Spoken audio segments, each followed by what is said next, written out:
Muito tem se falado sobre a importância da educação infantil e a grande importância da educação infantil no contexto, ou melhor, no novo contexto de aprendizagem.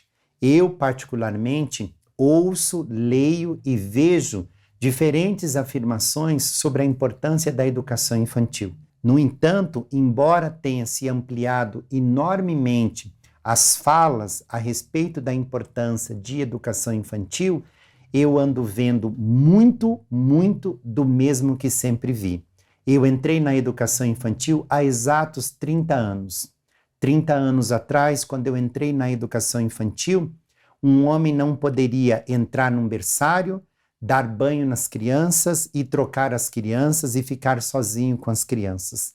30 anos depois, ainda na educação infantil da rede pública e privada, um homem continua não podendo dar banho nas crianças, não podendo ficar sozinho com as crianças e não podendo estar sozinho durante as trocas das crianças.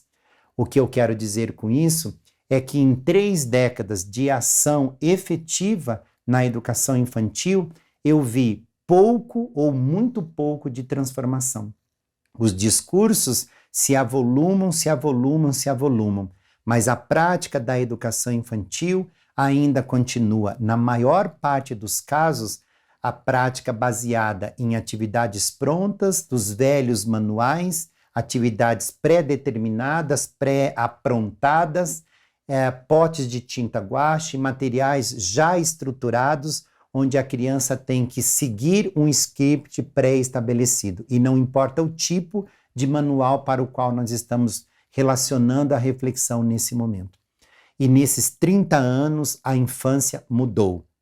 O contexto social mudou e o mundo mudou. Só a escola de educação infantil é que permanece a mesma. 30 anos e pouca mudança. 30 anos e a gente ainda vê carteiras enfileiradas e professores de educação infantil fazendo atividades prontas para 30 crianças todas iguais. Vimos ainda coisas do tipo: as crianças precisam de limites, de valores, de brincar, de atividades estruturadas, etc, etc, etc. Os discursos parecem aparentemente coerentes, mas na prática do dia a dia, as crianças, na maior parte das escolas de educação infantil do Brasil, elas fazem uma rotina que vai entre a higiene e a alimentação, atividades prontas que vêm nos manuais ou xerocadas ou copiadas e vão para algum tipo de brincadeira em parque ou no emborrachado e assim sucessivamente. Eu quero nesse momento, então, dizer que o processo de recolocação da educação infantil no lugar da educação infantil, ele será custoso. Em 3 décadas eu não vi a evolução, ou vi uma evolução muito pequena. O que é que nós ainda temos que viver pela frente para que essa evolução de fato aconteça?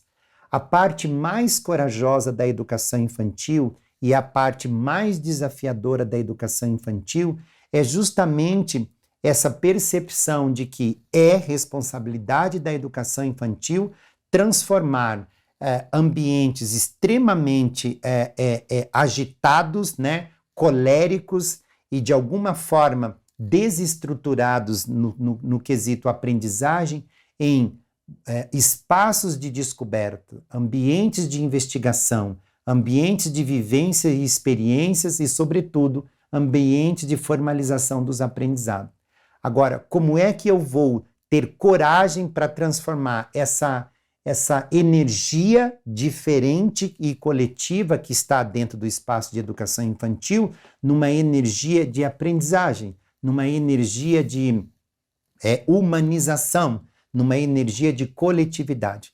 Sob ponto de vista pedagógico, eu aponto 3 saídas.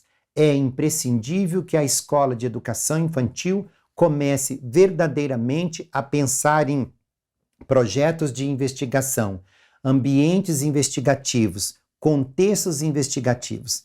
Não é possível mais fazer educação infantil sem os contextos investigativos. As crianças precisam olhar para uma árvore com um monte de formigas subindo pelo tronco e se pensar e se perguntar: por que é que isso está acontecendo? Por que que no tronco de uma árvore tem tantas formigas? Nós, escola, nós, unidade, nós, educadores, nós, geração de adultos, precisamos despertar nas crianças o desejo pela investigação. E para fazer investigação não cabe o manual, não cabe o livro didático, não cabe a apostila, não cabe o xerox, mas cabe o quê? Rotinas de pensamento. Nós não conseguimos, em 3 décadas, desenvolver nas crianças rotinas de pensamento. A escola trabalha com coisas úteis.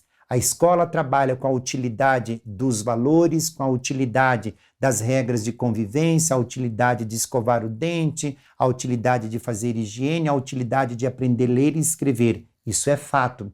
Mas existe algo na escola que não é útil no primeiro momento, e entre aspas, mas que se torna absolutamente imprescindível para este contexto e este momento, que é a capacidade de desenvolver nas crianças o porquê, a pergunta, os contextos de pensamentos. Rotinas de pensamento é o grande desafio da educação infantil nesse momento. E como é que nós chegamos a essas rotinas de pensamentos?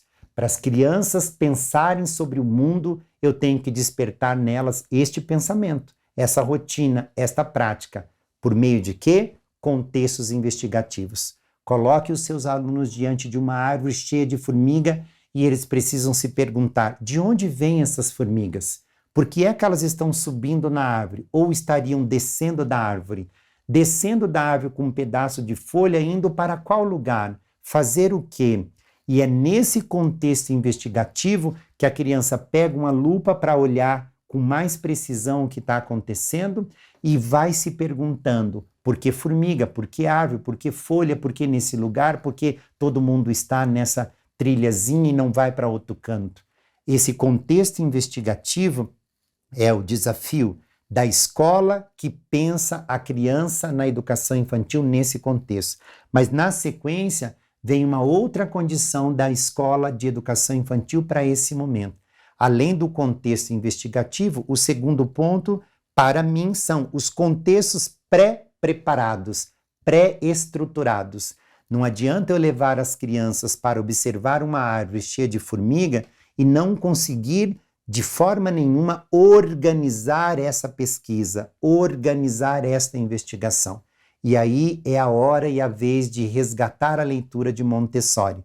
Para Montessori, a aprendizagem da criança depende da organização. E organização é pré-preparar, pré-estruturar, organizar um processo, um percurso de aprendizagem para a criança percorrer. Então, se eu tenho um contexto investigativo, na sequência eu preciso ter um contexto pré-organizado, vez que organização é uma condição de aprendizagem. E, por último, existe o contexto da formalização. Um contexto investigativo para a criança é a saída desse momento. Depois do contexto investigativo, nós temos essa pré-elaboração, esse pré-determinismo de um caminho que a criança precisa percorrer, porque percorrendo este caminho ela vai absorvendo coisas. E ao absorver estas coisas, ela precisa dar um significado, que é um processo de formalização, que envolve 5 linguagens, que envolve a linguagem do desenho, a linguagem da música, da oralidade, a linguagem do material concreto ou do manipulável, a linguagem midiática das tecnologias de informação e a linguagem gráfica. Ou seja, o processo de formalização na educação infantil não passa unicamente e tão somente pela estruturação do gráfico, da escrita, mas passa por 5 linguagens, dentre elas o desenho, a fala, a manipulação de materiais concretos, a mídia, a interação e, por último, a linguagem gráfica. A educação infantil desse contexto e deste momento precisa ver a criança nessa trilha, nessa estrada da organização do pensamento.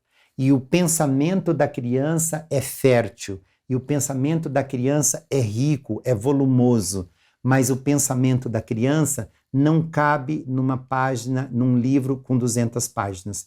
Então, se você é educador ou educadora da infância e você de verdade quer repensar a sua prática na educação infantil, lembre-se, não há um só manual no mundo com 200 páginas capaz de educar uma criança na educação infantil. O mundo é infinito demais para caber em 200 páginas de um manual. O mundo que a educação infantil precisa trazer para a criança é múltiplo, é ilimitado. E para ela perceber essa amplitude, ela precisa dos contextos investigativos. E esses contextos investigativos precisam, na sequência, de uma estruturação mínima prévia para a criança percorrer um caminho como um itinerário de aprendizagem e, por último, ela precisa de um processo de estruturação formal, que é o papel da escola. Fora isso, como eu sempre digo, educar é um ato de persistir com delicadeza.